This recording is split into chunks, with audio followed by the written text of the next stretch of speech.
Just Pour that directly in. I want to picture them holding the gun too. Oh yeah, we will. Just demonstrating. Place our patch. Followed by our ball.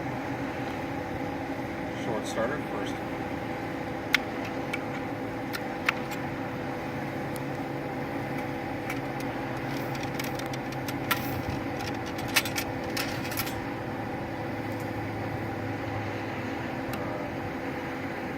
Same concept with our small flaps. Push forward. Pour that directly into the pan. Again, give it a little shake. Close the prison. The 4 steps I'm going to have you do, we're going to have you pull the hammer back first, shoulder the weapon, set the rear trigger, fire when ready. Whenever you're ready. Yep. Then shoulder the weapon. Set the rear trigger.